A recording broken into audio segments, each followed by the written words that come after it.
Now, it is great that the Mets picked up Bo Bichette. It's fantastic. What really brings a twinkle to my eye is that they stole him from the Phillies. I'm just going to be honest. Could you imagine if you're the Philadelphia Phillies, right? And you had agreed to give him 7 years, $200 million the night before. You practically have it all written up. And then all of a sudden, the next morning, the Mets and Steve Cohen swoop in and they give this guy 3 years, $126 million at 42 AAV, $42 million a year, with opt-outs after every season, as opposed to the Phillies giving him a long-term deal, a steady opportunity, but only getting about $28.5 million per year.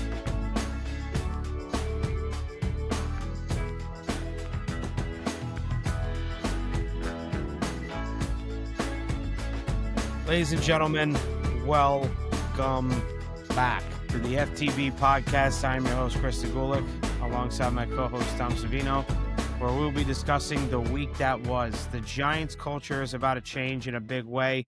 While the Mets picked up a big bat for their lineup, the Yankees need to bring back one big name for their roster. But most importantly, what in the world is going on with the New York Knicks? We'll be discussing that extremely concerning topic in a bit. But first, a couple of things off the top. I've been wanting to mention for a couple weeks. I just keep forgetting, honestly. I usually put out a poll that for one question, whatever question I generate, and I put out a poll and you know, nobody really answers it. But that would be great if people actually could give an answer to the poll. So that would be much appreciated. It obviously varies, right? It's random. So I just put it out there. You can see it when you go onto our Spotify channel. And, you can find it if you go into the episode and you scroll down, there's a poll there. So if people could start answering that, that'd be much appreciated. And Dom mentions it. I've said this already. Dom mentions it a lot more than I do. Comments. Leaving your comments for our episodes. I know we haven't done FTB snippets in a bit, but we're going to try to come back with that. It's just been obviously the holidays and then starting the new year. And me and Dom have been quite busy, but we're trying to find time to do that as well. Obviously, comments in our reels and our shorts, anywhere possible that you can leave a comment. We very much value your opinion and your feedback. So if that can be done at some point, that'd be much appreciated. Go ahead. You guys scared of us? No. Scared of us to leave a comment? You don't want to debate? You don't want to debate Oh, with me? I got What's news going on? for you. I got news All for you. crits? People are quick to comment to me and tell me how, I'm too big for the chair and I got one Twinkie in my mouth and the other one in my hand. So that was one hell of a comment that I received, and that was forgot which short on our YouTube Whoa. channel that was for. Yeah, I mean, I laughed. I thought it was hilarious. I was like, That's you know what, crazy. sir? Thank you for watching the show. I'll see you next week. I was like, love it. That's I was like, oh, it is kind of nuts, but just wanted to put that out there to start out. But Dom, how was your weekend? I've been feeling good. I've been feeling good this past week. Due to sports reasons. Definitely not the Knicks. Definitely not the Knicks at all. That's an absolute shit show. I don't know. I just gave up on the Yankees, honestly. I give up. It's over. The season didn't start yet, and we're done. We're done for. The Red Sox are getting better. The Orioles are getting better. Nothing. But a team that we'll talk about later. It's very close, dear to my heart. I've been watching this team with my father since I was 5 years old, I'd say. 4 or 5 years Mm. old. The New York Giants, we're we're back. We're back. But I'll talk about that later. But other than that, I've been good, it's very cold out and I'm just trying to keep busy. Obviously I have work and we have this, but in order to keep myself sane, I'm just trying to work out as much as I could just so, we don't get that seasonal depression, as people say. How about you, Chris? I'm sorry about your loss Good. tonight. Yeah, well, that's where I was about to go. So thanks for mentioning it again. But yeah, it was a tough game to watch. I mean, honestly, I'm gonna be, blatant here. I thought it was gonna be a blowout. Just to be transparent, I didn't expect it actually to be a close game. Miami put up a good fight. I don't know. Fernando Mendoza didn't have the best game, He had some good throws, but I'm not gonna lie, if it wasn't for his wide receiver Becker, Miami could have possibly won the game. But listen, Miami put up a good fight. They showed their true colors and they tried the best they could, but it was for naught. And hey, listen, shout out to Indiana Hoosiers. They've been a bad football organization in college for a long time. They're more of a basketball school. And the last 2 years with Signetti, they've really turned it around and they finally got their first national championship. Am I thoroughly happy for them? No. And I'm a U Miami alum. I wanted my team to win.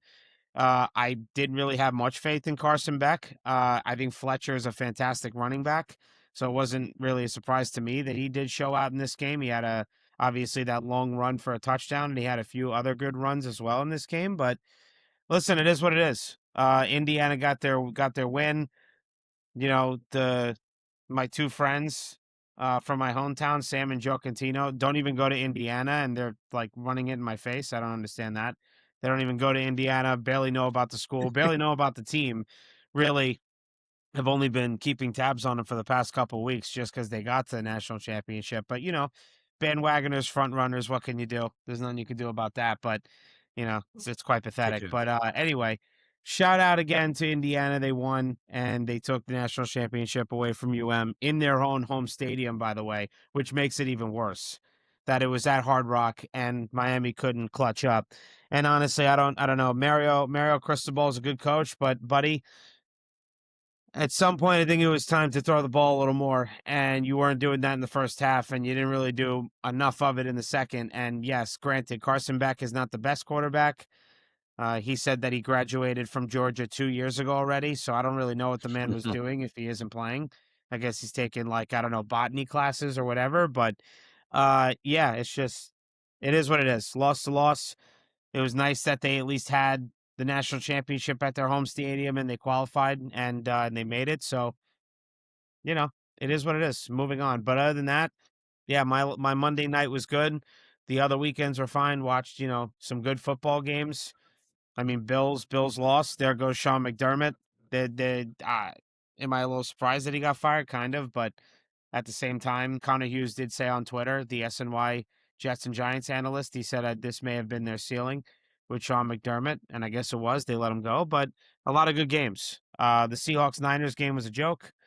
That game was over in 10 seconds, right when the return kickoff for a touchdown concluded, and yeah, so good games, good weekend, but yeah, tough loss last night. So that's really all I got to say about Well, the whole one weekend. last thing. Yeah. What the fuck was that pick? Where was he throwing the ball? Couldn't tell you. Double coverage and not even close to the receiver. We call those hospital balls. You had so much time left on the clock. I don't know. I don't That know. that was Again, just again, like I said, Carson Beck is not the best quarterback. but he So, the reason I say the reason why that he stayed in college because he knows that he's not gonna play in the NFL. He's like, "Let me 100%. make my NIL money, and Mhm. I don't know, flaunt my ass in Miami and get with girls and whatever, and that's it." Yeah. That's That's essentially what he's looking to do. he cares more Anyway, about the so that's lifestyle. yeah, it is. I mean, that's what he chose, but whatever. I don't Yep. care. Game's over now. Moving on. So, that's everything for that. We are going to start with the MLB. So, Dom, if you want to, you can go first. Right now, for Yankees and Mets, for both, we are currently right now on Cody Bellinger watch because it was Yeah. reported by Jim Bowden that he's going to be giving a answer after mulling over some offers. He's going to give his answer to who he's going to sign with pretty soon. So you could start there, I guess. So, yeah, we're gonna be looking at our phones a lot during this show, like as Chris is doing now with me, but we have to. We have to. We wanna get the news as quick as possible when it comes to Cody Bellinger, and the Yankees offered him 5 years, $160 million. For a player who's 30, obviously, you can say that he's a former NL MVP in 2019. He's won a world championship. He has a good resume. But I think every MLB fan can agree that he has not been the same player. He's not the same player in 20 going into 2026 as he was in 2019. And that's still a lot of money. He's made a good amount of money already, 30 right now, and then at the end of the contract, if he does accept a 5-year deal, he'll be 35. Obviously, if you can do pre-K math. So, I don't understand why he wouldn't take that. Scott Boras is fucking him up, honestly. 5 years, 160 is not bad at all, but then reports are coming out that he wanted, like, 30 million a year? Who is he, an NFL quarterback? I don't know. Like, no one, not one team would do that. Maybe the Dodgers, because they just have money falling out of the fucking sky, but that's the only team that's willing to do that. But ever since, no one is budging. The Yankees they're holding their ground, which I don't blame them. Like 7 million, 30 a year, $210 million. You want I don't even know how much more money that is. Talking about pre-K math. But anyway, that's just I'm drawing a blank. But that's just ridiculous. I don't think any team would take that at all. But ever since that no team is pushing for that money, now that he might look for a short-term deal, and you never know. It's between the Yankees and the Mets this whole offseason where he's gonna go. It doesn't seem like the Dodgers are gonna get him now because of Kyle Tucker, who they signed. We can talk about that a little bit later. But you never know. Now that if he's looking for a short-term deal, any team can come and pick him up. As reports are showing that he might take a short-term deal. So you never know who could pick him up now. And apparently a decision is expected soon. So that's why we're checking our phones. So we'll see. It might not even be the Yankees or the Mets. If I had to predict, we're actually complete opposite. I think that he's going to go to the Mets, and Chris thinks he's going to come back to the Yankees. But what do you think, Yeah. Chris? What do you think more about the situation? Well, I can assure you that. Well, first off, I asked you what his age was. I actually thought he was 32, Yeah. and he's 30. So that does change it a bit. If he was 32, there's no question in my mind. I actually think he would have already wrapped it up, sealed, signed, delivered. He'd be back with the Yankees because 32 years old, you get a 5-year deal, 160. You take the contract if you want to keep playing 37 and on. 37 years old and forward. I mean, you'll just have to get a 1 to 2 year deal with somebody. Unfortunately, in that situation, probably be with a poor team, a team that doesn't really have much expectation for a season. But at 30 years old, taking a 5-year deal with the Yankees is not a bad idea. That puts you at 35 going on 36. If you actually show something in those 5 years, right, and you're consistent, you don't have to be consistently amazing, but you can be consistent enough where you're average to above average, where then you're getting a solid 2 to 3 year contract at age 35 going on 36. So if I'm Cody Bellinger, I'm taking the money with the Yankees. This whole 7 year, I don't know, propaganda that Scott Boras is trying to sell to his client and all these other teams is a joke to me. I don't really see how he's going to be getting a 7-year deal, frankly, from anyone. So I think he should take the Yankees deal. Now, I do see where you are coming from, Dom, because him taking a short-term deal, which is what the Mets just absolutely licked their chops over. Because if they give him a 2 to 3 year deal, say it's a 3-year deal with an opt-out after 2 years, or say they just recreate the Bo Bichette deal, which I'm going to get into that in a bit, and they give him a 3-year deal with an opt-out after every year. Yeah, I mean, if I'm Cody Bellinger, I'm taking that because you're then going to, get your high AAV, right? You'll get your money for the year or 2 years, and you just try to bump up your value going back into the free agent market. However, though, 5 years, 160, $32 million a year to be exact. The Yankees are a great organization still. They're a great ball club. The Yankees need him. Now, they did put out there already that, hey, we're willing to let him walk if other teams are going to give him this lavish contract that we're not willing to, pony up. So it's back and forth a bit with both New York teams. Now, SNY did put out, I would say about 30 to 40 minutes ago, that the unlikely destination is the Blue Jays. So that's good news for you, Dom, and Yankee fans. So you don't have to worry about him going to Toronto. But at this point, yeah, I agree with Dom. He said it off air before we started this episode. It could be a team that we just absolutely have not thought of that he lands with. But if it's not, yeah, it's either the Mets or the Yankees. And I still think it'll be the Yankees, and you still think it'll be the Mets. I think we both see each other's standpoints very well, pretty clearly. But yeah, time will tell. And I don't know when that decision's gonna come, Dom. I was just looking when you were talking, and I have not seen anything yet. So wait, let me ask you a question. Would you rather take just Kyle Tucker or Bo Bichette and Cody Bellinger? Because I don't think this would be happening if you guys got Kyle Tucker. I don't think you guys would go for Bellinger either. Oh no, it's not even a question. I would take Bo Bichette and Cody Bellinger. So yeah, For starters, number one, it just fits the lineup better. That's number one, right? Number two, I'm hearing some rumblings me about too. how Kyle. I'm sorry. Yeah, yeah, I know what you're about to say. You know what I'm gonna say, right? Go ahead. What Yep. am I gonna say? That he has no motor. Uh huh. He Yep. has no motor. There was a report that he loves to look at his phone a lot, and he's not really locked in. He doesn't really have the mental clarity that people think he does when it comes to being a professional athlete. So I Yep. mean that is pretty alarming. That's exactly what I was. You took the words right out of my mouth. All of that. Yeah. That's what's been getting rumored, that he just doesn't have the right attitude for the clubhouse. Uh, the way that they put it, I think, Dom, was he looks at his phone more than he looks at the scouting report. Yeah, That's yeah, what you're they right. said. That is not good. So the No. Dodgers want to pay him $60 million a year. Please have at it. Now, this is where now I'm going to transition, Dom, into the Bo Bichette acquisition. Mhm. Now, it is great that the Mets picked up Bo Bichette. It's fantastic. What really brings a twinkle to my eye is that they stole him from the Phillies. I'm just going to be honest. It makes it Yeah, he even would have went sweeter. there. I mean, he was supposed to. I mean, Yep. could you imagine if you're the Philadelphia Phillies, right?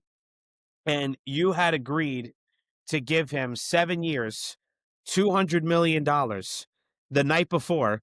You practically have it all written up. And then all of a sudden, the next morning, the Mets and Steve Cohen swoop in and they give this guy 3 years, 126 million at 42 AAV, $42 million a year, with opt outs after every season, as opposed to the Phillies giving him a long term deal, right? A steady opportunity, but only getting about 28.5 million per year. So the Mets got a guy that fits much better in their lineup than Kyle Tucker because he's a right-handed bat. And losing Pete Alonso, you brought in Jorge Polanco. He's a switch hitter, and unlike, I know he's young, right? He still has some time to prove it, but unlike Ronnie Mauricio, can actually hit from both sides of the plate. So that is good. But the thing is, Jorge Polanco, as we've said already, when the Mets first acquired him, the man can't play first base. He does not have really much experience playing first. I read the one time he did play first, and it was a substitution in like the eighth inning, and he didn't even have to do much. That doesn't even count. So really, he doesn't have any experience at first. But you bring in Bo Bichette. I mean, you want to talk about experience out of position. Bo Bichette also doesn't have experience playing third. Now they're saying that he's athletic, he can adjust. Listen, I'll believe it when I see it. I'm not just going to read into reports and say, okay, yeah, you're right. He could play third base. No, I need to see him play it first. Now, again, shying away from defense, offensively, perfect fit. He got Yeah. injured towards the end of the season. If he had not gotten injured, I think it was against the Yankees, right, Tom? He banged his knee. Yep. It was the Yankee game. Was. If he hadn't have Mhm. done that, I think he was gonna play every game that season. I think he was gonna play all of 162. He played 139 games, but he is a clutch hitter. And he has the best average in runners in scoring position in all of the MLB. I think it's 330, 331. It's a ridiculous average. So he can hit. He's a clutch hitter, and he's a righty bat who's going to be, batting third in the Mets lineup, which they haven't had a third baseman batting third in the lineup since David Wright. So Now they bring this guy in. David Wright also was obviously a clutch hitter. They haven't had this in a long time. Now, granted, this is really only on a 1-year deal. He can obviously go right back into free agency. But for the Phillies to think they're going to get him, and then they don't get him, and the Mets swoop in and get him is just miraculous. But again, having him in the lineup, and then say you bring in Cody Bellinger at left field if he does go to the Mets, yeah, you would slot him in right after Bo Bichette, and then you put Jorge Polanco right after him, and he's a switch hitter, so he'll just go wherever the pitcher is. And so, yeah, that would be a much better lineup. And we've already discussed for quite a while, Dom, that Cody Bellinger's defense in left is fantastic. It's better than Kyle Tucker, I can assure you. Even though he was 100%. starting all-star in left field. Yeah, I know, Dom, you agree, but to everyone out there, I'm sure some agree, maybe some don't know. Kyle Tucker's defense in left field is not exactly up to par. It is possibly as good as Brandon Nimmo, which Mets fans already know. Brandon Nimmo's left field defense last year was pretty fucking bad. Not So good. not good at all. So if the Dodgers want to pay Kyle Tucker $60 million, and the Mets let go of a guy who wouldn't fit in their lineup as much as Bo Bichette does, be my guest. That's my take on it. Now I'm going to say 3 moves that the Mets need to do now going forward after acquiring Bo Bichette. If Cody Bellinger decides to go back to the Yankees, you let Carson Bench play in left field on opening day. That's number 1. Don't try to go and get a Lars Nootbaar or have Tyrone Taylor go to left and bring back Harrison Bader. I'm good. Don't need it. Don't want Austin Hayes either. Don't want it. Let Carson No. Bench play left. If Cody Bellinger today, tomorrow, later this week, whenever it is, if he decides to go to the Yankees, let Carson Bench play left. If Cody Bellinger comes here, great. He's your left fielder. There goes that. Move number 2. It's been getting thrown around a lot recently. I told Dom before we started airing the episode today. I've been an advocate for this move since the end of September, and I'm going to just keep saying it. Go trade for Freddie Peralta. Tarek Skubal, it's going to cost too much. I think you'd have more of a guarantee of a contract extension immediately after the trade with Freddie Peralta than you would with Tarek Skubal, in my opinion. Now, Cliff Floyd's trade proposal for a 1-year rental on Freddie Peralta was asinine, I will admit. Trading away Jonah Tong, Ronnie Mauricio, and Brett Brady for a 1-year Freddie Peralta, who, is he an ace? One could argue he is. He That's not definitely me. is. Yeah, but one could argue he is. That's not me. I think he's a 1A guy. I don't think he's an absolute solidified blown ace. I don't think he is, but he is a 1A guy. I still honestly think that next year Nolan McLean is going to take over the ace position, and then the 1A will either be Framber Valdez or Freddie Peralta. So that's number 2. And then the third move that I would make is I would try. I know it's going to cost some draft picks, but let's really be honest here. The Mets farm system is strong enough as it is to obviously take the hit. I think they should try to get Framber Valdez on a short-term deal. You need 2 pitchers. Your rotation does not look good. It looks like shit right now. The only solidified guy in that rotation is Nolan McLean, and let's see, the guy only pitched for you for a month and a half. You need 2 pitchers. So again, if Cody Bellinger doesn't come here and goes back to the Bronx, you let Carson Bench play left on opening day, and I guess you'll just have to deal with Tyrone Taylor in center. He's a fantastic defensive center fielder, but as I said last week, he could not hit water if he fell out of a boat. I would trade for Freddie Peralta. Now, is Cliff Floyd's trade proposal asinine if they can extend them immediately after the trade? Me personally, I don't think so. But what would the trade proposal be if I were the Mets? It would be L.A. Acuna, okay, Jacob Reimer, and either David Peterson or Kodai Senga. And if it's Kodai Senga, it honestly may have to be another minor league piece. But if it's David Peterson, that's it. That's if you don't know if you can get a solidified answer from Freddie Peralta and his agent if he's going to sign a contract extension immediately after the trade. But those are the 3 moves that the Mets have to do because they still have more work to do. Is their bullpen great? It's average. It's middle of the pack. You're putting a lot on Devin Williams, as Dom knows, didn't have a great year last year with the Yankees. and you essentially are making Yankees bullpen 2.0 because you also brought back Luke Weaver. So those are two Yankees guys that you're relying on. You still need more help in the bullpen too. I would maybe look to bring either call up a guy from the minors maybe that can give you something, or try to bring back, one of the guys that's a free agent that you traded for, maybe Trevor Rogers, or I don't know, Gregory Soto didn't look great, but I don't think it'd be a worst option to bring him back on a 1-year deal potentially. I would leave Helsley to whoever the heck wants him, but the Mets still have some work to do. But acquiring Bo Bichette and losing out on Kyle Tucker, I actually think it was good. It was a good thing, and there is a big silver lining, and it's that Bo Bichette fits better in the Mets lineup. Yeah, that definitely makes sense. Plus, you get 2 players instead of 1, and then you have 2 great even c we have 1 great contact hitter and then 1 great power hitter too, instead of just 1 good power hitter. So Hmm. that definitely helps. One thing about the closing situation though, in my opinion, I know you gave what Devin Williams, what was it, $50 million. I hate to say it, but I wouldn't even put him as a closer. I'd put Luke Weaver as a closer. I I I don't think he's made to be a closer anymore. Okay. I hate to say it, especially from what I've seen last year. And Luke Weaver was looking outstanding before he got hurt. But then Hmm. once he got hurt, he just fell down a cliff. But Yeah. I think Luke Weaver is made more for the closing role than a setup guy. And I think Devin Hmm. Williams is a better setup guy than he is a closer Right. at this So of his career. right. Yeah. I listen. I'm not disagreeing with you at all. You Yankee fans know better than we do currently about how the year went with Devin Williams as the closer for the Yankees. I mean, we also saw from afar through highlights it wasn't good, but you saw it firsthand and you also saw it live in games. He just looked dreadful. So, Dom, Horrible. I had to pull up his contract again. So, excluding the $6 million bonus, it was 3 years, 51 million. Excluding the $6 million signing bonus, it's really 3 years, 45. And yes, it's $5 million annually deferred. So it's really a 3-year.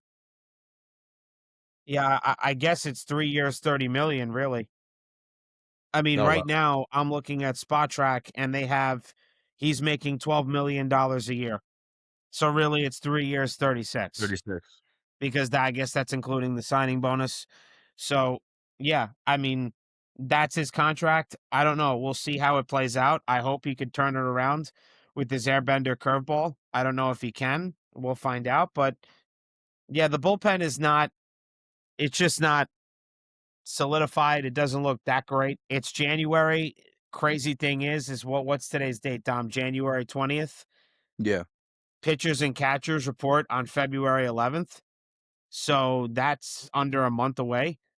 And the Mets still have a little more work to do. I do expect them to get all of their moves done, frankly, before January 31st, because once you get into February, 10 days later, you're going down to Port St. Lucie, the Mets location. And for the Yankees, it's obviously Tampa. But yeah, you're heading down there February 11th. So I expect them to get all their moves done within the next week or two, not having to do what they did with Pete Alonso and sign him, the first week of February, right before spring training. So that's everything on the Mets right now. Again, I've been a big advocate on going to get Freddie Peralta. If you want to try to get Tarek Skubal, go ahead. I know the trade proposal that I put out months ago. People aren't in love with it. Others understand that it has to do with him signing a contract extension immediately after the trade. But we'll see what the Mets do. We'll see what they really want to get their hands on, especially Steve Cohen more than David Stearns. That's just how I see it. But yeah, that's really it regarding the Mets that I'd have to say. Dom, is there anything else you want to add? Mets and Yankees, whichever. I mean, clearly there hasn't been jack shit with the Yankees. Even if the Yankees do get Bellinger, maybe, maybe not. I don't know, 50-50, possibly if it goes to the Mets or the Yankees. They're not gonna do any offseason free agency moves unless it's a trade, which I don't think the Mets should get Freddie Peralta because I think the Yankees should. So that would be nice. I hope he goes to the Yankees instead of the Mets. but you never know. But when it comes to the outfield, what about Jasson Dominguez? He's still shit when it comes to being in If the they're outfield, listen, no if the matter how good Yankees of a hitter he is or not. yeah, if the Yankees are content with not getting into a bidding war with Cody Bellinger and they're set on 5 years, 160 and they don't get him, I mean, how in the world do you not have Spencer Jones That's exactly on what your I was opening about to day say. roster?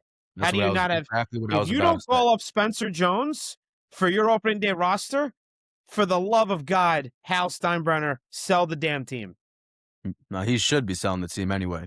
With or without Spencer Jones in the lineup, he should still sell the team because he's a cheap fuck. Honestly, it's just you know, people are so pissed off about the deferred contract with Shohei Ohtani, and it's bullshit. And to an extent of like, oh, you can sign all literally all these star players, but other teams can do it too. Other teams could be doing these deferred contracts, but the only reason why players won't do it is because they're not big as Ohtani. The only reason why Ohtani can do it, do you know how much money and endorsements he's making? Not here. Japan. I know. He is making boatloads of money in advertisement. He's the king of Japan, and Japan is ginormous. Just Tokyo alone, a small ass city, there's millions and millions of people in that small city alone, just like New York City. So he is a international star. That's the only reason why he's only making $2 million a year for the next 8 years, 7 years, Mhm. something like that. Yeah. Only 2 million. So that's why he's willing to do it. But in the States, you're not making as much because you're not a huge star anywhere else. But Spencer Jones should be up. If you don't believe in Jasson Dominguez, trade him. Trade him immediately. I mean, we have Ben Rice still. We got Jazz back. Anthony Volpe, I just hope that he was just injured all year and has a major comeback. For, I just don't understand why they wouldn't sit the guy. You know, it could have made the season way a lot better if he just sat. Maybe he didn't have to be out for the whole year. You know, maybe if he came back later on healthy, we'd have a way better record. But you never know. So Mhm. it just seems like they believe in the farm system and they're just gonna bring their farm system up, and we just gotta hope that they're good. Yeah. And I just hope also that Cam Schlittler does even better this year because, like Mhm. I've been saying, if we don't get any more pitching besides Weathers, who he looks, I am excited for him just because he can throw a 99-mile-an-hour fastball. Literally the only reason why I'm excited for him, and also he has a good slider. But we do need more pitching, and we just gotta hope that Schlittler does way better because I don't believe in Garrett Cole coming back like back who he was, and Rodon, I think he had a fluke year. Right. So we still have a lot to do, and like I said on my Instagram post, I'm not even excited for this year. I'm really not. Yeah. I feel you.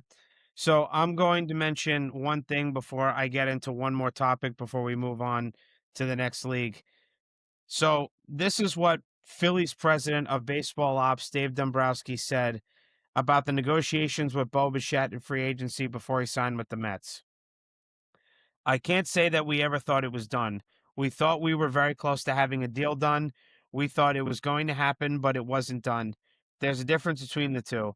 As I've explained to some other people, it's a situation where in baseball, and agents run things differently between themselves. They do things in different ways. Until you sign a memo of understanding, you don't have a deal done. We did not sign one of those. It wasn't that we weren't moving towards that direction. It isn't to think that we were going to get there based upon our conversations, but we did not get to that point, so we can't say that I ever thought we had it done. I did think we were going to get a deal done. So that is from SNY. But the biggest thing I think to me is he said we're content with where we're at. I mean, the Phillies panicked. They brought back JT Realmuto. If they had gotten Bo Bichette, JT Realmuto would have to look to play somewhere else. It was supposedly rumored that he would take a 1-year deal with the Tampa Bay Rays. Who the heck knows what the salary would be there? I can tell you it would not be 15 million a year like what the Phillies just gave him on a 3-year, $45 million contract. It wouldn't be that. But No. it's also rumored too that the Phillies are still expecting Castellanos to walk. They're expecting him to not be back as well. So the Phillies, I don't know. I mean, can you really? I know you say, oh, you got to beat them first, but if we're going to just talk about on paper, I mean, Zach Wheeler is going to be out for a certain amount of months for the year because of his injury back in August, September last year. And they don't have Ranger Suarez. Yeah, they still have Christopher Sanchez, but their rotation don't look that great. And they still have No. Jaron Duran. Uh, no, not Jaron Duran. What's his name? Joe and Duran. They still have him for their closer role, but on paper, I don't see them a division winning team. They just don't look like a division winning team to me. Now, am I I going to agree. say the Mets are? No, not right now. They don't have pitching. No. So really, right now, you could honestly say it's kind of back to the Braves. I mean, because the Braves, they have to be healthy. It's the only thing that's stopping them. They have a good roster. They got good young players. They have good pitching. So really, right now on paper, I think the Braves are until the Mets make the moves that I want them to make, i.e., Freddie Peralta and Framber Valdez. I think the Braves are the best looking thing on the NL East paper trail, right now. And I know signing Framber Valdez that's going to be draft implication. Will Salmon already came out that the Mets don't care; they're still looking to sign him. But Dom, as we know in every sport, draft picks are risks. They are a risk. Yeah, of You don't course. know what you're getting from the kid. So yes, you're going to say, well, it's going to hurt our draft and our international pool. Guys, we don't know what these kids are going to be. Every draft selection is a risk. So if you have to sign them to be better currently and for the next couple or 2-3 years going forward, then you do it. So that's what I want to say on that. Now, Dom, I want to hear your take on what you think is going to happen with this new CBA after this season because the Dodgers have fucked it all up, Yep. especially with signing Kyle Tucker. Wow. I'm looking at stuff. That's why I said Cody Bellinger. I'm still looking at Twitter to see if I'm, you know, trying to keep tabs on all of that. But with signing Kyle Tucker to a $60 million per year deal for 4 years, I mean, just quite ridiculous. I mean, where do you think this CBA is headed after this season? Because I told you before we aired this episode, there's going to be an inevitable lockout. There will definitely be a lockout no matter what. No matter if the Dodgers win, no matter if the Dodgers lose, no matter if it turns out to be an exciting season or a boring season, we are going into a lockout. And even before air, Chris was like, "You know what? We better enjoy this baseball season no matter what. We no matter how the season goes, just try and enjoy as much as we could because there might not even be baseball at all next year. It might be a short season or something like that. So, you know what? It is called America's pastime. Just try and have fun watching the game or have fun going to games and not even worry about playoff predictions or regular season predictions. Just go and have a fun time with your friends and family and that's it. But there's no way there won't be a salary cap, right? Mm-hmm. That's the only way. And this is the only reason why that we'll be in a lockout in the first place because of the salary cap. And we definitely need one. Especially now. I mean, Otani, you can even blame it on Otani, you can blame it on the Dodgers, you can blame it on Manfred, but I don't even think it's even Manfred's fault. I think it's just a union when it comes to the players, when it comes to the players union and everything like that. Because I was trying to find out what show Rob Manfred was on recently.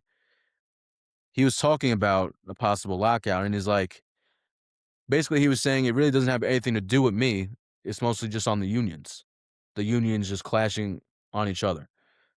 So that's all we really need. I mean, I don't understand what else. I mean, I can't think of anything else at the moment what the MLB really needs to fix besides the salary cap, but other than that, That's all we're gonna need, but God only knows how long that's gonna take. I don't know. It's going to be very interesting on what path they take. I mean, me and my buddy Marco from my hometown, we were talking about like blueprints. I mean, we'll get to the Jets a little bit down the show here. I mean, right now, there's no way the MLB has a serious blueprint on how they're going to go about this because you have something to say. No, I'm sorry, I forgot to talk about how bad Mm, the fucking umpiring is. well, That's well, thank god God we're awful getting. too. Well, we're getting the ABS system. I only preached about that. Oh, I don't know, only 200,000 times. But Yeah, you so, know, I mean, but are we actually gonna get it? yeah, we I are. know they're trying it in spring training and stuff and in college, but No, no, no, no, dude, it's coming. officially coming Oh yeah, no, the ABS system is here. That's it. this year. Oh yeah, I mean because the other reason why I know it's official is Dom is because the Mets said they're giving the green light to Juan Soto to challenge whenever he wants. Yeah, technology-driven system using Hawkeye cameras to call balls and strikes, becoming a challenge-based system for all MLB games starting in 2026. Yeah. Alright, thank God. It. No, it's Okay. here. Listen, No. regardless, I can tell you right now, you could say technology, it's ruining the human element, whatever. Well, as I've said already, the human element ain't working. And really, if these batters over, say, over 80, 85% of the time, if they challenge and they get it right, I'm just Yeah, gonna tell you right now, there's gonna be a riot of everyone screaming, where the fuck was this years prior? That's what yeah, everyone's gonna be saying. If the batters get it right a lot, they're gonna be like, "Well, this could have gotten us a couple wins, then would have gotten us in the playoffs, then would have gotten us maybe further in the playoffs if there were some bad calls." It's gonna become a domino effect. So really, the MLB better hope that these batters and pitchers get a lot of the calls wrong, get a lot of their challenges wrong, because if they get a lot of them right, players, fans, everyone is gonna say, "Where was this 5, 10 years ago?" So, oh, I'm yeah. just gonna put that out there. But I don't know how they're gonna structure the CBA. Obviously, the owners want a cap, the players don't. It makes perfect sense for No, of both course not. sides on. Yeah, why Yeah, why would the players want a cap? right. I mean, it makes sense for both sides really on that. We're going to be thinking about this as this year progresses. I haven't really thought about how they would structure a CBA after this season, but it is something to be wary of. It's something to look out for, and I just hope that the lockout is not going to be very long, and it won't be like a 1995 MLB strike type situation, or as I said to you before we aired, Dom, how the NBA had a lockout. What was that? 2011 when Melo first came to the Knicks. Yeah, And we thought that was gonna be for a while. Good thing they started the games, I think, on Christmas Day, I believe. Christmas, yeah. Yeah, it was Christmas, right? Same thing with the COVID season, 2020 for basketball. Mhm. But, yeah, so we'll see how it goes. Anything else you have to say before I move on? All good. All right. So moving on now to the NFL, and Dom, I'm gonna let you go first because frankly, I don't really have much to say about the Jets, but the Giants culture is changing fast. And you said you were nervous that the Giants were maybe going to blow it and not get John Harbaugh. I didn't think that was going to happen in the slightest. But then again, I'm not the Giants fan here, It got and so you are. So, fucking cold in here all of a sudden. I don't know what the hell happened. It got really cold. I don't know, but oh, alright. oh boy, that's It got it. so Threw, cold. threw on the Giant for people Freezing. watching on Spotify. He threw on the Giants sweatshirt and the Giants hat. Very good. Or Apple Wow. Podcasts, wherever you're It's listening to us. fucking cold. I don't know what the hell happened. Ma, No, ma, put that's on the funny. fucking heat, please. Oh my Alright. god, he threw on the sweatshirt, threw on the hat. That's it. Apple Podcast listeners, Spotify listeners, he's about to go in about the Giants and John Harbaugh, who's about to speak at 12 o'clock today in Which 9 is in minutes. 9 minutes. 9 9 minutes. minutes, but, we got YouTube and all that shit so I could watch it later. I don't gotta be live for that. But this is the most excited I've been for a news conference ever since Garrett Cole came to the Yankees. That besides the point. But to be back on topic, we're back. 2 words, we're back. I'll get into I'll get into like what we need later because we do need still a lot. We need a lot, right? But John Harbaugh, 5-year deal, projected to be 20 million a year. It hasn't officially come out yet, but that's what everyone has predicted. So a 5-year, $100 million deal with the New York Giants. Before I get into that, I just want to say thank God we signed him early because the Bills just fired their head coach. Mm-hmm. And oh my God, who would not want to coach Josh Allen? Thank heavens that we got to him early. And I hate to say it, but shout out to Joe Shane. Shout out to Joe Shane for being aggressive and getting it done. But I was nervous. I said it on my Instagram post. I was fucking nervous. For obvious reasons, because what day was it? On the 14th, Adam Schefter came out with the breaking news that they are finalizing a deal to get John Harbaugh as the next head coach, but the deal was not signed yet. And we're like, okay, maybe it'll take a day or two. It took 4 days. It took 4 days, and I was shitting bricks because I thought Joe Shane was going to ruin it. Maybe there were clashing heads in the contract room or whatever negotiation room in the New York Giants facility about who's going to make decisions. And that's exactly what the holdout was about for those 4 days. In the contract, John Harbaugh needed it in writing that he's going to go straight to the owner about decisions and not Joe Shane. Mm. I think that made every Giants fan ecstatic. This is exactly what Ian Connor said. The contract holdup between John Harbaugh and the Giants centered on reporting structure. Harbaugh needed it in writing that he would report directly to owner John Mara, not to GM Joe Shane. Harbaugh reportedly directly to ownership in Baltimore, but that has not been the structure with the Giants. Joe Shane recused himself from the negotiations over the last couple of days. Shout out to Joe Shane for not being an egotistical asshole. He's like, let me get out of this building. Thank you. Thank you so much for saving the franchise. And now you can just hang out. You can just hang out, talk to John, about the draft, about the free agency. He barely has to do a fucking thing. Just talk to your scouts who are drafting at the number 5 pick. Lay back, hang out. Your job is saved. Your job is saved. Congratulations. But you deserve to give me some of that money because over the past 4 years, you've done fucking nothing. But that's besides the point. Yes, the Giants need a whole lot of money, a whole lot of players. We need an offensive line. We need a cornerback. We need a receiver. We need linebackers. And we basically need a whole new secondary. What does this mean now with John Harbaugh when it comes to the draft? It seems like that when it comes to the draft, he likes to do best player available. And because we need so much pieces, I'm not mad about that. We have the number 5 pick. We can get a top corner. We can get a top lineman. We can get a top receiver. We actually have a lot of options now. It still sucks that we don't have the number 1 pick because we could have traded that for multiple picks or a star player and another top pick. But whatever. It's over now. But now we have a lot of options.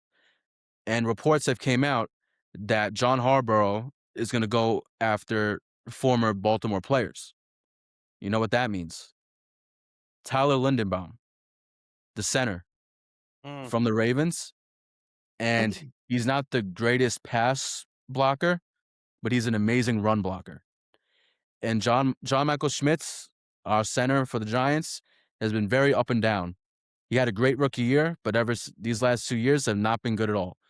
So if we can get Tyler Lindenbaum as our center, we have Andrew Thomas on our left tackle, and hopefully we re-sign Jermaine Illuminor as our right tackle.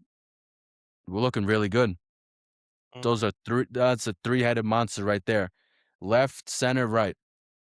Did you ever play mhm. that game? I love that game. It's a great left, right, Left, center? right, center? Yes, it Left, is. right, center? Great Left, right, game. center, my family loves it. They played it on Love it. Christmas Day. Every Yeah. Christmas, New Year's, I love it. Yeah, they But had they had a ball of fun. The only thing is they get very competitive. So, a lot of oh, yeah. screaming going on.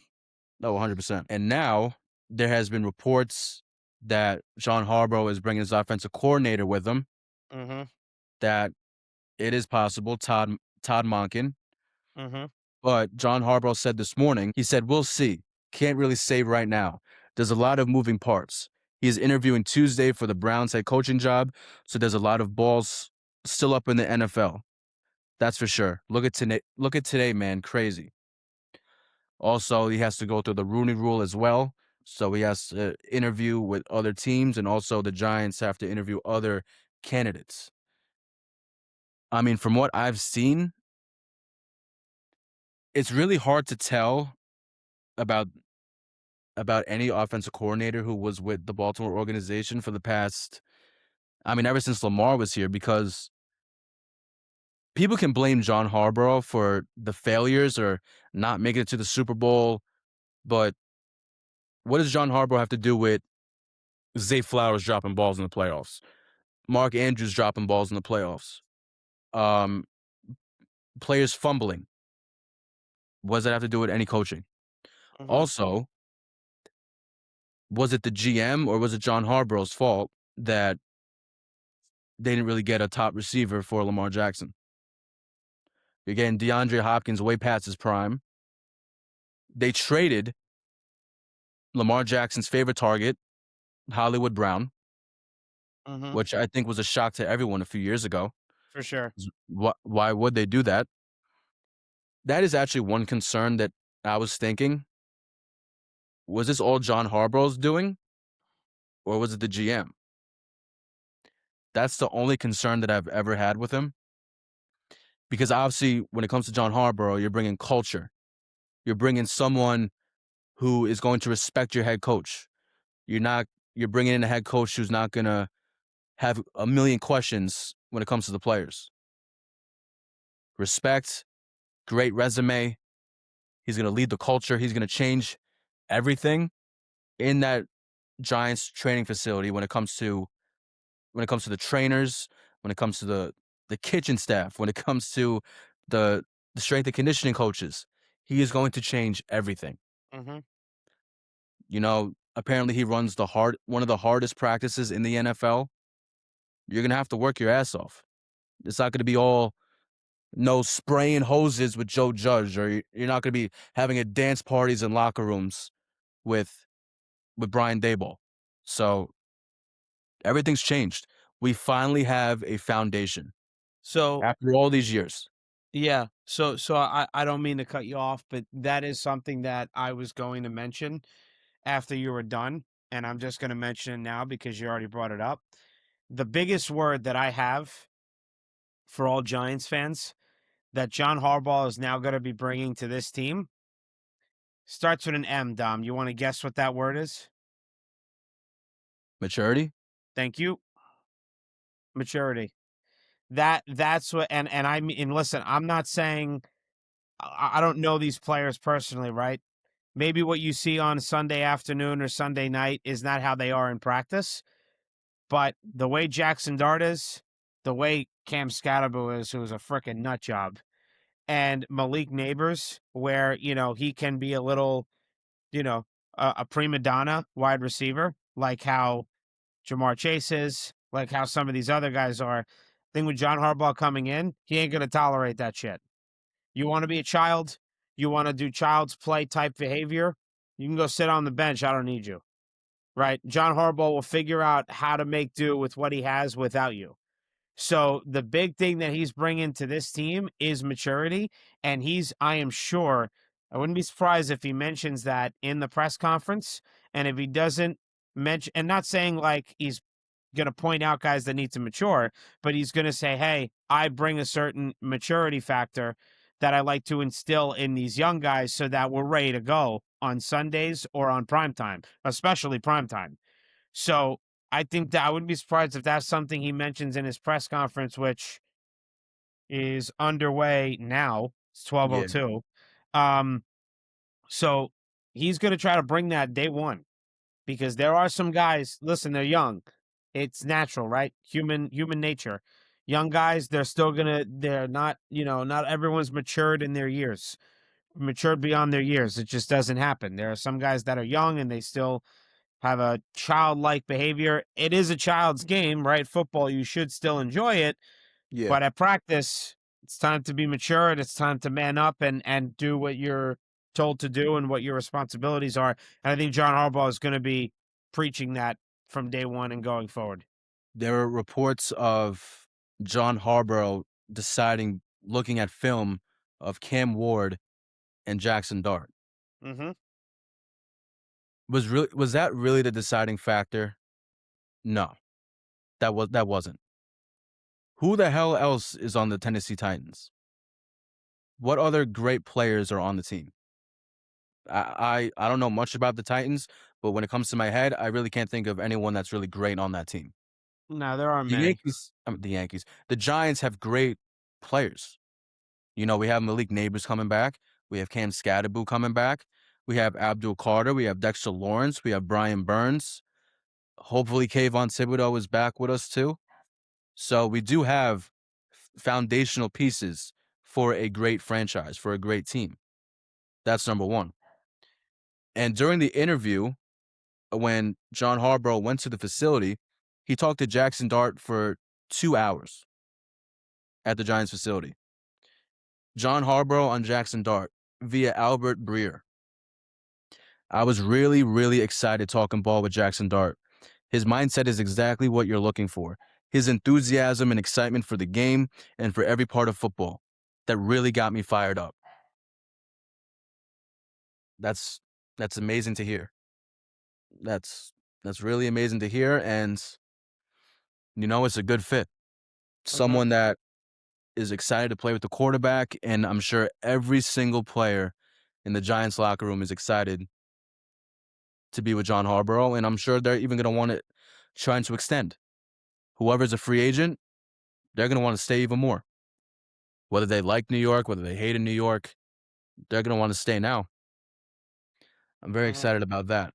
But another thing that every Giants fan was probably scared of during the interview, every Giants fan was probably, do not let him leave the building.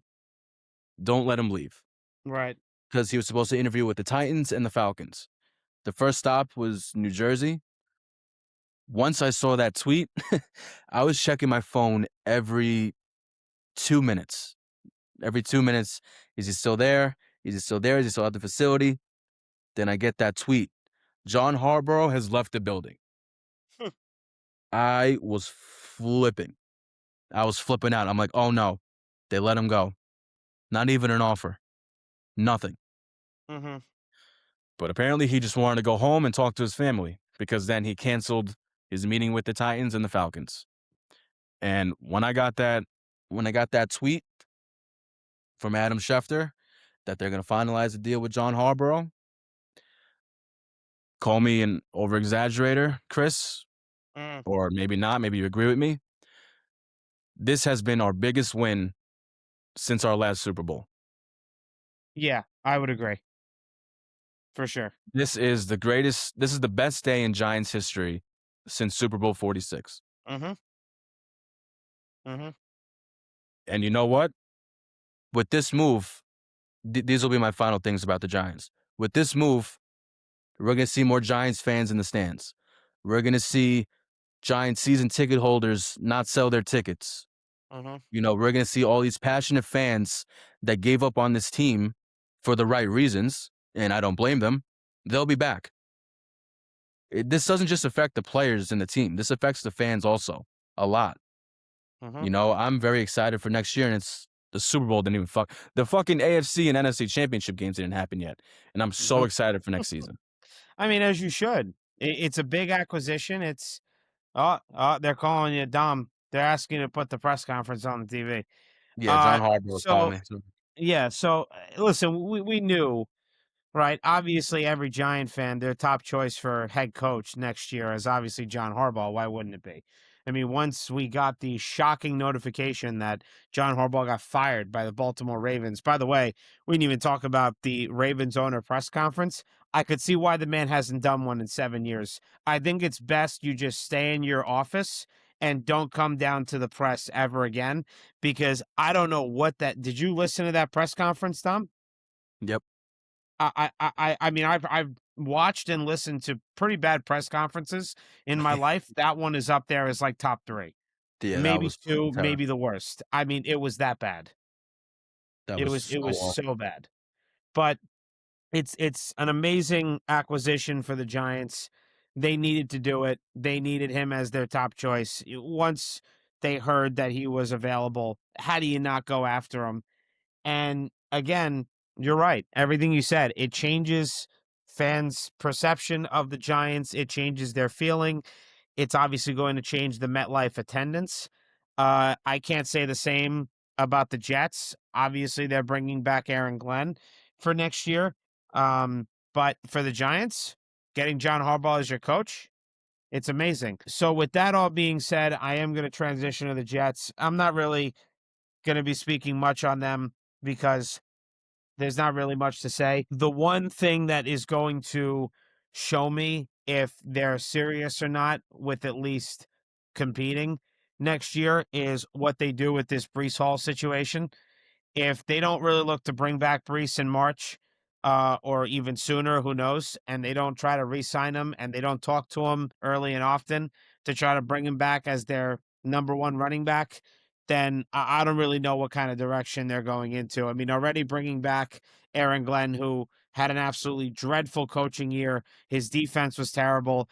It got a lot of people questioning if he even ran that defense in Detroit. Was it really him? Or was it the head coach, Dan Campbell? Who actually ran that defense? Because having no interceptions all 17 games, first Yeah. team to do that in NFL history. Yeah, I mean, I think anybody would question themselves on who exactly run that great Detroit Lions defense the year before. So what they do with Brees Hall is going to tell me everything else that I I wouldn't say need to know, but what I do know or what I will know, because I don't need to know anything about the Jets. They're a fucking disgrace, and I don't think they're going to be good next season. But what they do at Brees Hall coming up in these next few months is going to, determine, and it is going to give me the answer of where they're headed for at least next season, maybe even beyond. So that's really all I have to say about the Jets right now. I mean, we're in the playoffs. We're not even at the Super Bowl yet. AFC Championship games are this upcoming weekend. So the Giants are looking good. The Jets continue to look like just absolute shit. So that's really all I have to say about the Jets. I don't have to really keep harping on that pitiful organization. So that's everything with the NFL. But now brace yourself, and it is a serious cause for concern. We're going to move on to the NBA. And Oh, Dom, right now, this New York Knicks team just doesn't look like a team, period. nope. 2-9 their last 11 games, 7-11 since the NBA Cup win. I don't, they don't, as everyone really has been saying, I've been watching, everybody's takes and everybody's analysis on the Knicks right now. I totally agree with them. They do not have an identity. Dom said it last week. They don't look bought in. They're over at the bench. They're not looking at their coach. They're not looking at his clipboard if he's trying to draw up a play. They just don't look sold on what the game plan is from Mike Brown and whatever their roles are. Whatever role Mike Brown gave to these players, they just don't look like they're sold on it. Go ahead. You have something to say? Well, that is actually confirmed now. 34 minutes ago, Ian Begley said, Knicks players haven't fully bought into their roles under Mike Brown. In digging around on this, one theme has come up consistently over the past couple of weeks. This group is not tied together in the way that their early season success would suggest. Players haven't fully bought into their roles under head coach Mike Brown. Those reasons are cited often when you talk to people about the Knicks' flaws. Well, there you go. Confirmed. Yeah. They just don't look like they've adapted to their roles. And frankly, they don't look like they want to. And that's why it makes sense that Josh Hart said after last night's game, they need to start doing some soul searching. Jalen Brunson said it needed to be weeks ago, but he's like, we got to do it tomorrow, which is today, that they have to start looking at soul searching. And honestly, I'm happy that these guys are mentioning how much money it costs to go to a Knicks game at MSG, how it's 3 times the price of any other team's basketball game ticket at their stadiums. People do use their hard-earned money. Right now, I mean, I said this to Dom over the weekend, I'm not spending a fucking penny on the New York Knicks. It's what Not happened one. literally what happened over the weekend. My hometown friends are like, "Yo, we haven't gone to a Knicks game. We gotta go. It's been a minute." I'm like, I'm not going. Yeah. Why would I?" Why would you go? There's no reason to go. And I can't even imagine what the MLK Day price was for the Knicks game last night. Couldn't even imagine. And frankly, I don't want to know. Probably through the Because, roof. oh, I'm sure it was. I'm sure it was like $350 a ticket. Guaranteed. But this team that is their biggest flaw, but they have multiple flaws, right? Maybe the early success, which is what Deuce McBride brought up in the post game, maybe the early success is something that the Knicks kind of just held their hat on and they got a little too happy or they got a little too soft or a little too comfortable. Now they must be extremely uncomfortable. But the NBA Cup win, which a lot of people have said really ever since it came in, could it be, could it become a curse? You win it, you get a little too comfortable. You think, oh, your shit don't stink. You're a good team. This will carry over, right? This will carry over for the rest of the season. You'll use this momentum and you'll drag it out all the way up until, mid-April when the playoffs start. Right now, the Knicks don't have an identity. They don't have any defensive game plan. Josh Hart also said Nope. in the post-game presser that the defense has been shit all year. And Josh Hart just came back. He's been hurt for a couple of weeks. And for only one guy to be out and their defense to not look good. I mean, Dom, I watched the Suns game on what was it, Saturday night? It was either Friday night or Saturday night. I watched the Suns game. It was Saturday night. And I mean, Dom, I'm sorry to tell you, but where's the effort from your boy, Mikal Bridges? Where is it? I can't defend him anymore. It's From not there. what I've been seeing, but yes, obviously he's not doing good. It's you can even say the same thing for everybody. I You know. you can say the same thing for OG. You can say the same thing for Cat, clearly. You can say the same thing for even Jalen Brunson. I Yeah. hate to say it. You say Well, Jalen Brunson too. listen, we've said this ad Everybody. nauseum. I know, but we've said this ad nauseum. JB's defense is fucking terrible. Yeah. I mean, it is not good at all. It's never been good since he came into the league. It wasn't good at Villanova. He's just not a defensive point guard. And me and Dom said it. I mean, aside from Jason Kidd when he was on the New Jersey Nets early 2000s, which me and Dom were way too young, obviously, to watch those games, Chris Paul is really the only good defensive point guard that we saw in our time. I mean, we couldn't really figure out what other good defensive point guard was out there. And But Rondo. yeah, right. And Rondo, right. I forgot about him. But I'm digressing here. But getting back to the main thing, I saw Mikal Bridges. The ball was over the half court line, and he's jogging to try to get the ball back. And the opposing player, forget who he was, frankly, doesn't matter, beat him and got the ball and obviously scored and got the layup. And Mike Brown called a timeout, furious. There is no effort. I'm not sure where they are. Now, I know people are going to say, well, you're going to go into the games? What is that to go into? They were down by 30 to the fucking Mavericks. They had 15 players hurt. Yep. Their whole roster was hurt. I'm at dinner last night at a Japanese restaurant. It's me and 2 of my friends. And Sam's younger brother, Joe, looks to the right and he goes, I'm sorry to keep interrupting our conversation. It had nothing to do with sports. Sorry to interrupt our conversation. The Knicks are down by 30. I Yep. look over. They got outscored in the second quarter, 44-25. I got to try to pull up the list. That I don't know if it was Ian Begley, I forget, or maybe I think it was maybe Steve Popper. But the list of all of the players that were hurt for the Dallas Mavericks was a grocery list. It was an absolute grocery list of the amount of players that were hurt. Obviously, Anthony Davis, Dante Exum, a ton of guys. A ton of guys were hurt for this game. And the Knicks still found a way to get outscored in the second quarter by 19 points. The Mavs So had nobody. They were playing B, C level players. I mean, they don't know what to do.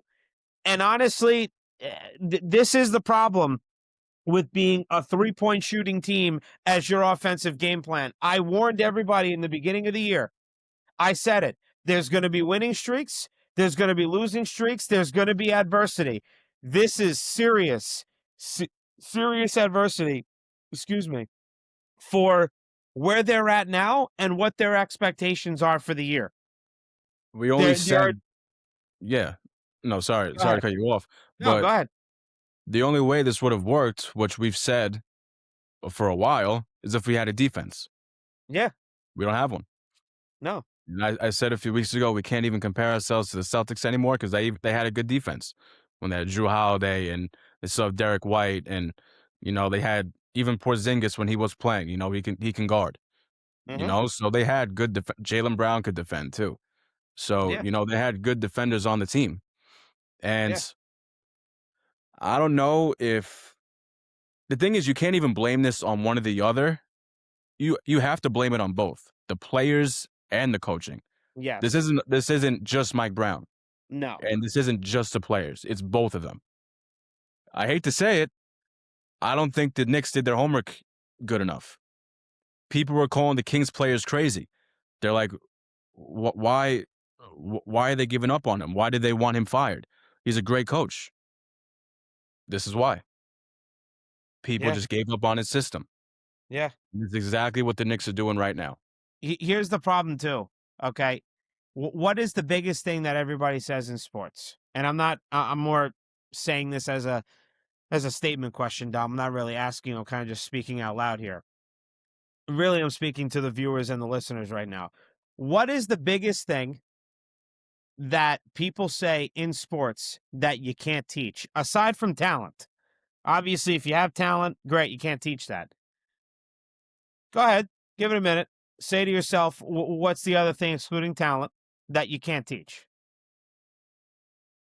The answer is speed. You can't teach speed. Mike Brown wants to play fast. Where were the Knicks ranked in fast-paced offense and defense last year? Where were they ranked? Definitely bottom. Dead last. Dead last. Dead last. And if it ain't dead, you can go check it. If it ain't dead last, it's the low tier. It's the bottom 5. You can't teach speed. If Nope. you don't have it, you don't have it. So Mike Brown came in and he's saying, "Hey, now granted, listen, hey, I am very accountable. I did say in July it's a great hire on our emergency pod we did beginning of July. It's a great hire. I think he's a good coach. He should be able to get these guys to believe and buy into what he's doing. But there also comes with adjustments throughout the season. So now, if you see that your team just simply doesn't have the speed to play fast that maybe you were trying to do in Sacramento, or you tried to do with LeBron in Cleveland, or you were doing as an associate head coach or an assistant coach with the Golden State Warriors, well, then you can't do it with the Knicks. You can't do it here. You can't teach talent and speed. If you don't have the speed, then you're going to have to adjust your game plan. 3-point shooting, yeah, it's great when you make them. But as Dom said, if you can't make them and then you can't guard the 3-point line on the other side of the court, then something's got to change. Now, Mike Brown did say after the game last night, Dom, he does have some ideas. Would love to know what the fuck those ideas are, because I'm very much curious on how Nothing he's going great. to change all of this. But I don't know. Right now, it's not hopeful.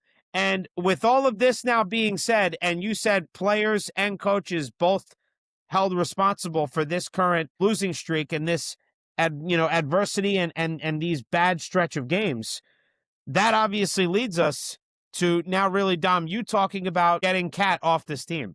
and trading him. And all of the rumors that have been coming out. I mean, me and Dom have been talking about trading Cat, looking to, I don't know, find some sort of way. I'm sure it's not going to be easy, but they're going to have to figure out a way to get rid of Karl-Anthony Towns. I am not saying he is the main problem. He's not. As Dom said, the problem lies with all of the players and the coach. It's a 50-50 partnership here. Okay?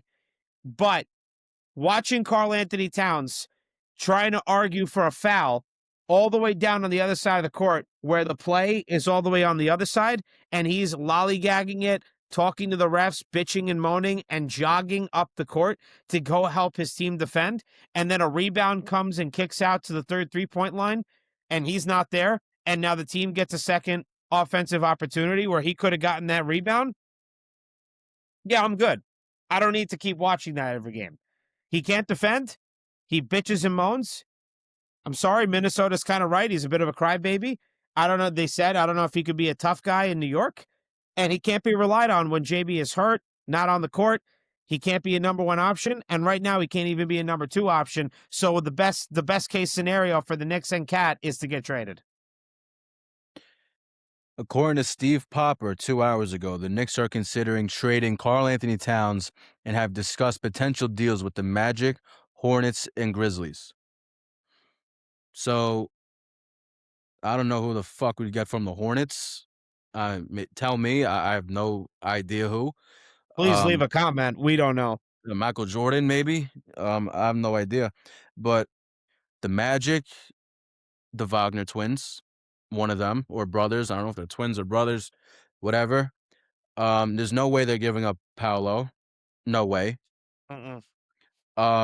With the Grizzlies, you better pray it's not fucking John Morant, and it better be Jaren Jackson Jr.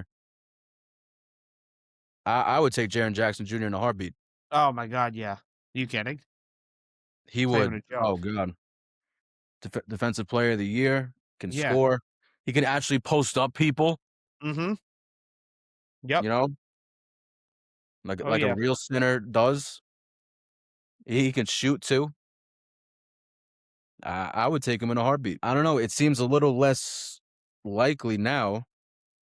Reports have come out that because John Morant obviously wants to be traded, I don't know if they're rumors or if they're true or not, but it seems like the Bucks are going to try and go for John Morant to try and convince Giannis to stay.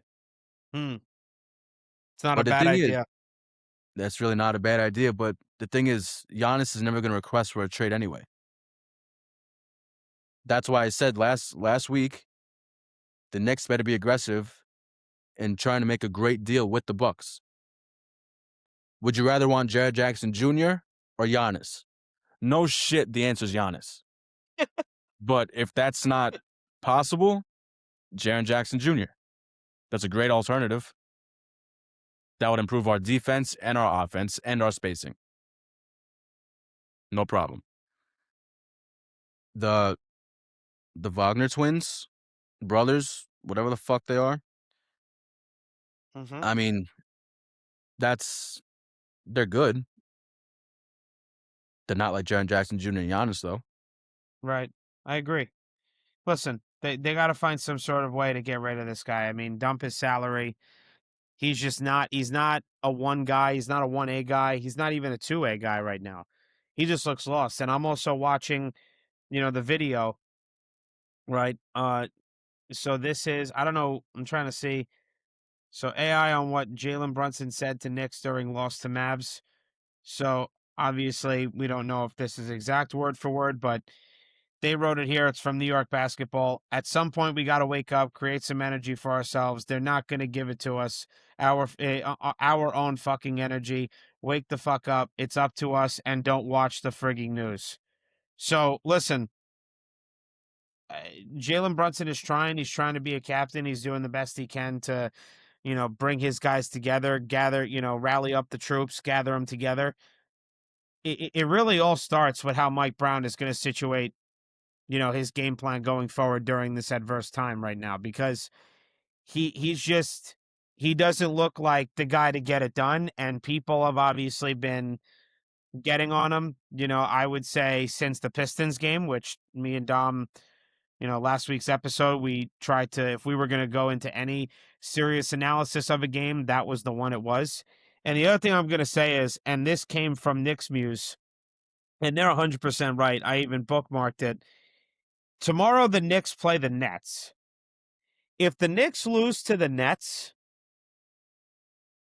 well, you can complete that one. I don't know what I would need to say if they lost to the Nets.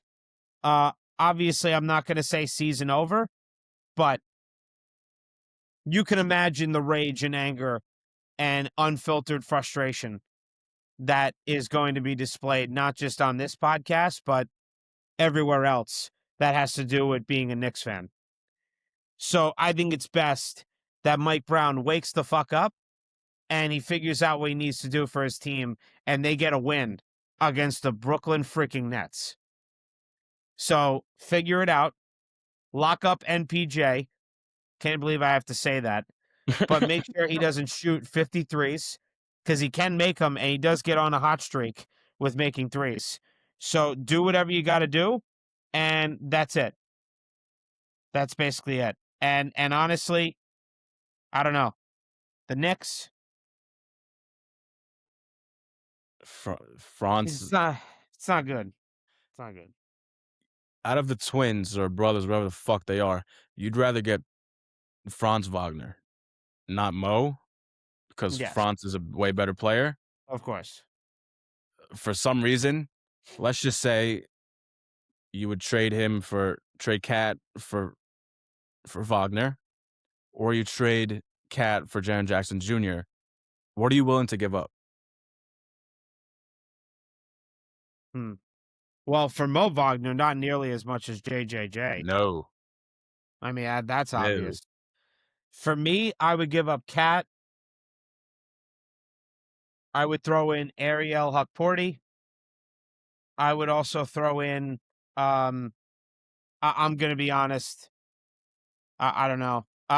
Based on how this guy's been playing, I actually would throw in Tyler Kolek. Miles McBride has actually been showing me some point guard prowess, right? Has actually been able to run point for a bit. He actually has looked better. His dribbling looks better. He just looks like a more confident player. It's really the only Yeah. guy that I could say that's actually put the effort in, and he's actually looking good on a Knicks team right now. So I would do Tyler Kolek, Ariel Hukporti, obviously Cat. I would also throw in some second round picks if needed. If you have to throw on a first round pick, I would do that.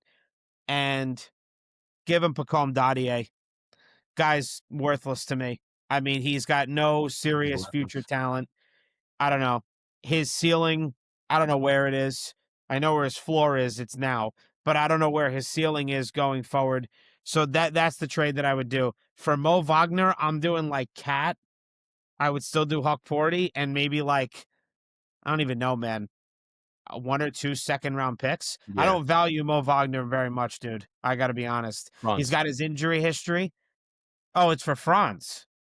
Yeah, not Mo. I would do Oh, Franz. okay. Oh, no, for Franz, it would have to be almost close to the same, but it would be a little bit different. I would say you could probably take away maybe a pick or two. But in terms of the amount of players, it's basically the same because Franz Wagner is very good, but it wouldn't be the same value as JJJ. More strictly on what the Knicks need and where they're at and what they need going forward. I think Triple J, Jaren Jackson Jr. brings more to the table than what Franz would bring for the Knicks currently. A few weeks ago, I did say that I would give up Deuce over Kolek, but honestly, you have opened my eyes. You have definitely opened up my eyes because, I mean, if we're trying to rebuild and, if you had a few years to do this, probably Deuce. Mm-hmm. But Right. because we're trying to win now, you got to do what you got to do, and you got to give up Kolek. Yeah. This is where we're at. So the Knicks really have to, I agree with Josh Hart. They really have to do some soul searching and they got to see what needs to be done first and foremost with their defense. That's the most important right now. Their offense, I do think that could get tweaked a little bit and that can get fixed. I think Mike Brown could figure that out. Defensively, I don't know. The Knicks are under 50 feet of crap. I don't know what their defense is going to look like, say by you know, beginning of March. I have no idea. Give it a month and a half. I'm not sure where they're going to be defensively. It better be much better than what they are right now. And obviously, the trade deadline this year, Dom, is February 5th. So, trade deadline's not far away. Today's the 20th. So, what is that? Yeah. Next week is the 27th. It's literally in like 2.5 weeks. Yep. So, it's around the corner. And we said this middle of December after the Knicks won the NBA Cup. I said, trade deadline is less than 2 months away. It's creeping up now.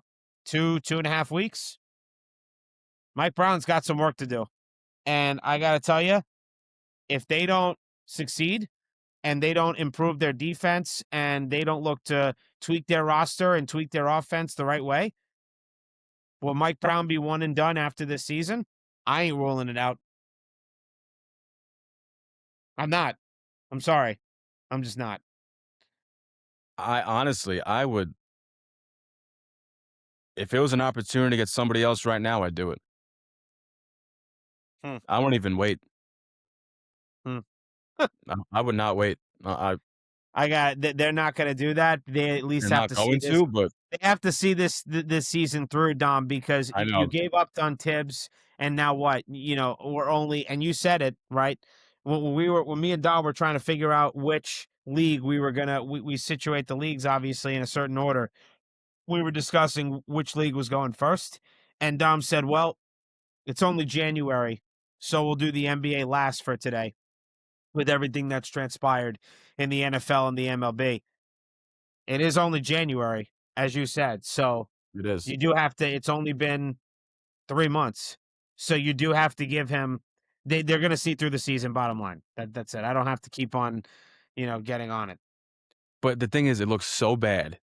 It does. If we gotta do some soul searching, they gotta do fucking, they gotta go to Mexico and do the what do you ashwagandha, whatever the fuck. Yeah, but I also thought you were gonna say, like, how they, do the knee crawl all the way up to, you know, Yeah, they the do that on Christ that shit. the Christ statue as well. I forget the exact thing it is. Obviously, I'm not doing a Yeah. very good Not job that like that George remembering. Lopez episode. Yes, exactly, Yeah, yes, George yeah. Lopez, yeah, uh-huh. But But that listen, call me, I don't know, maybe I'm panicking or whatever.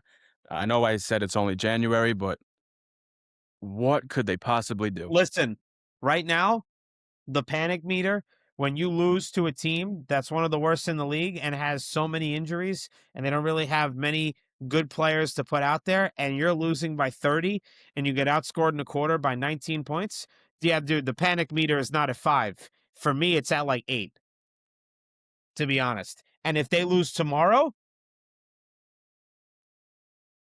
shit, it might be a 10 because you can't lose to the Nets tomorrow. Find a way. Find a way. I think Win that's that fireable. win that damn game. That's fireable to me. It is. It is. It is fireable. I agree. 100%. Um, I'm just gonna be transparent with the folks. We didn't do take a seat, let's predict last week because we had to catch up from missing the week prior. So we didn't do it. We're not doing it this week either. The Why the only fuck team would we? yeah, the only team that we have to predict right now is the Knicks. I mean, what are we gonna do? Predict 0-2, 0-3, 0-4? I mean, I can't just give you a win because it's the Nets. You were just down by 30 to the Mavericks. And Dom, we were talking about pre-K math. I'm just going to use the calculator. 114 minus 97, you lost by 17 to the Mavericks.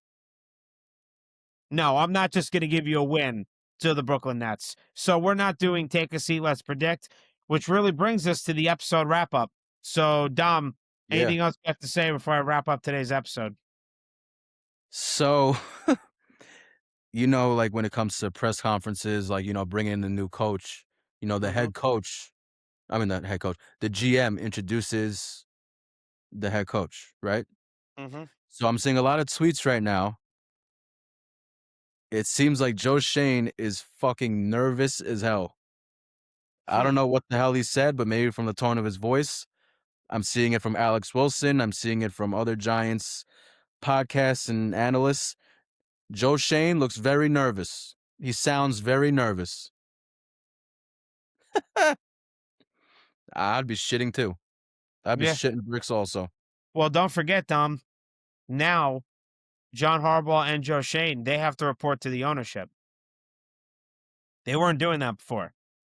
And Nope, I'm sure that was John Harbaugh's idea. it And was if it wasn't, he was like, sounds good to me. because that's what he was doing in Baltimore. Exactly. Alex Wilson said, "Is Joe Shane okay? He looks like he's having an anxiety attack."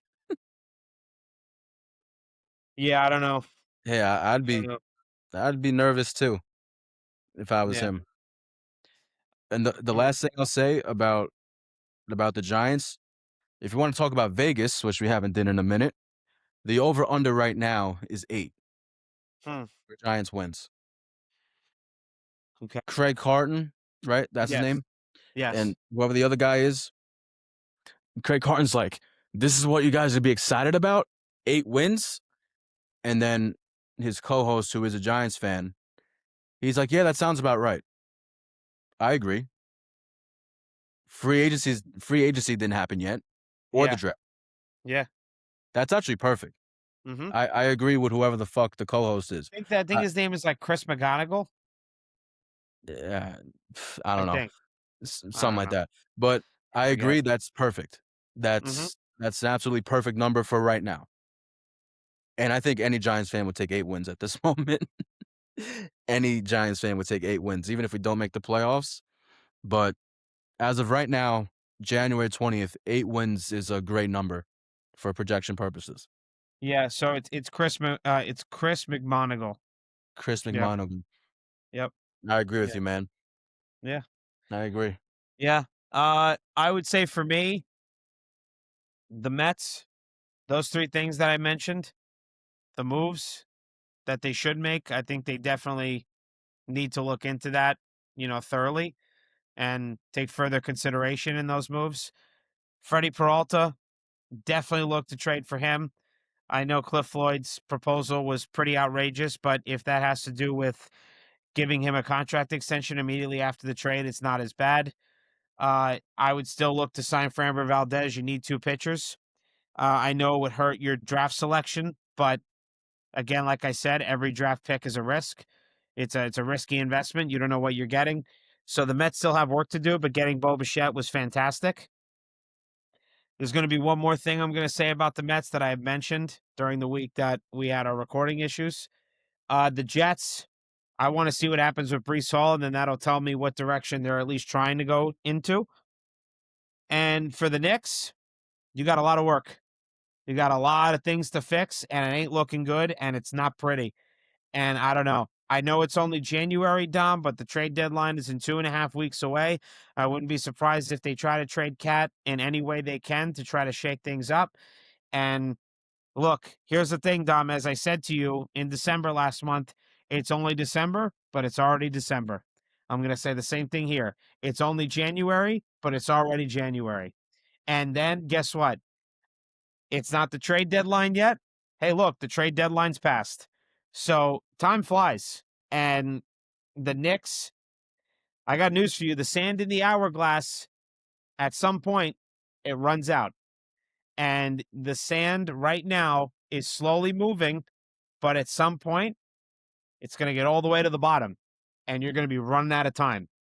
So there's a lot of things that you have to fix. And JB is right. Jalen Brunson, that is. They got to fix everything fast. Yep. Can't wait.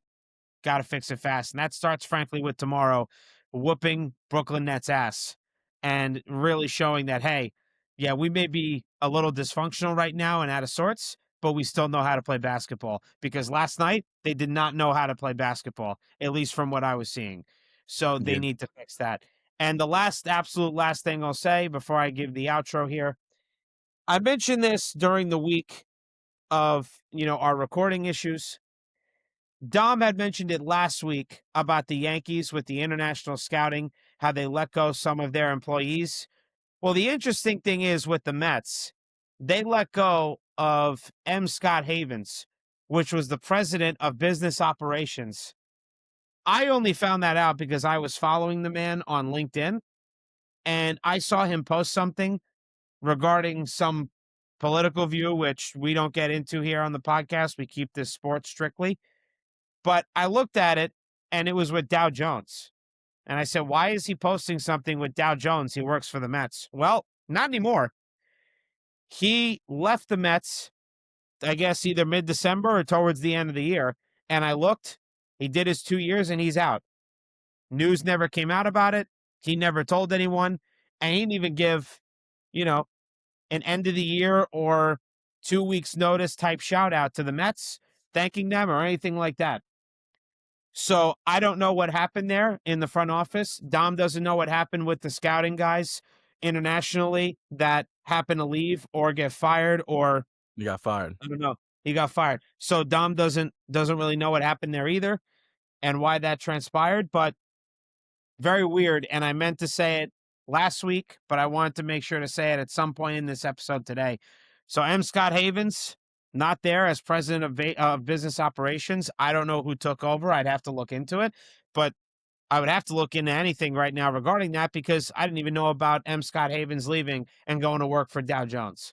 So very weird, very interesting, but I just wanted to give a shout out on that. Obviously, fans won't care so long as the Mets bring in the right pieces and they look like a successful ball club this upcoming season.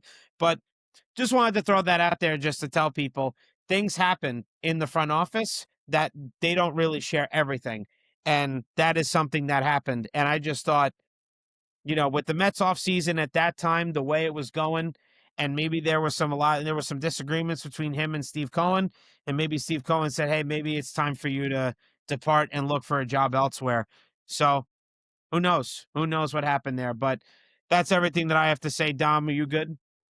Just real quick of decisions that my team should do. Giants, get rid of Darius Slayton, extend Cordell Flott, extend Jermaine Illuminor, and extend Wandale. And I'd even say maybe just for another 1 year or short term for Kayvon Thibodeau. That's for the Giants. For the Yankees, if Cody doesn't come to the Yankees, he just didn't really want to be here. Or Scott Boras is like a big idiot, but we do need him back. I hate to say it, but we do need him back. Spencer Jones better get in this starting lineup. At this rate, trade Jasson Dominguez. Try and get Freddie Peralta if the Mets don't get him either.